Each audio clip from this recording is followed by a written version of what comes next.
Kaixo lagunok, gaur beste liburu bat komentatuko dugu. Jende asko eskatu dit eta hemen dago.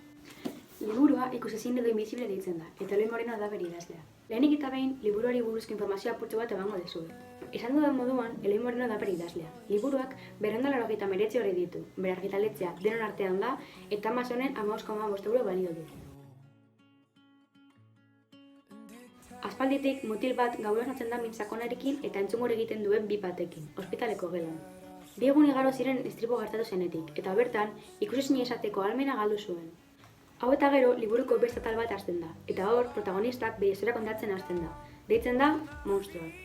Gezarpena sufritu zuen, egunero okerragoa zen. Bere lagunak ez zuten ezer egiten, harekin hitz egiteri utzi egin zuten. Bere ontak jaitsi ziren, eta inork ez zuela maite sentitzen zuen.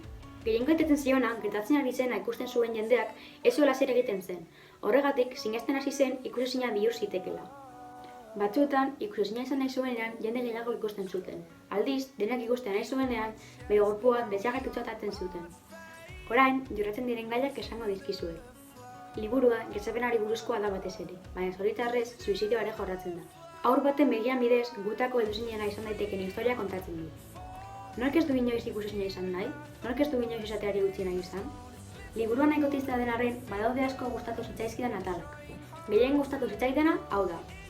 Kontuz, spoilerra dago. Mutila, trenaren trenbietan dagoenean, eta trena bera gainditzeko segundo batzuetara dagoenean, bere buruan, bere aizpa ikusten du, oso gogor barre egiten, biziketan zijoala, zenbat maite zuela esanez. Antze, eskua altzatu zuen, norbaiti ematera joango balitz bezala, eta trenbetatik jeitzen nahi zebilela, trena gainezka egin zion. Bai, zoritxarrez, trenaren inpaktua jaso zuen, baina bere aizparen maitasunari esker salbatu egin zen, eta hori asko gustatu zitzaidan. Oso gogorra eta tristea da, baina mutilaren beldurra sentitu nuen, fikziozko pertsonaia bada ere. Ez dela nuen idazkeara komentatuz egokia dela uste dut, ez da oso erreza eta oso komplikatua, gainera liburu hau itzulita dago.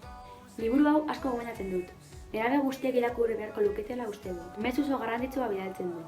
Gezarpena dela egin dezakegun gauzarik okerren. Horretaz gain, liburu hau oso interesgarria da. Historia oso ondo kontatuta dago, eta pertsonaiak oso ondo deskribatuta daude. Hau esan da, amaitu dugu. Eskerrik asko bideoa ikusteagatik.